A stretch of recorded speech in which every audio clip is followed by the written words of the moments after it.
she's small enough to use it as a nest. And her eggs are safe from larger predators up here.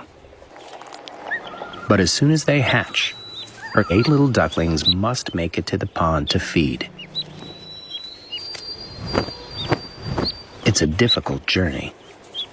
They won't be able to fly for months. The instinctive bond with their mother is so strong.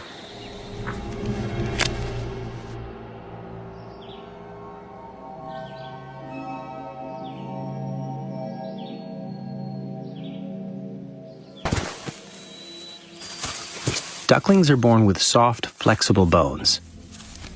They're so light, even from up here, they can survive the fall and bounce.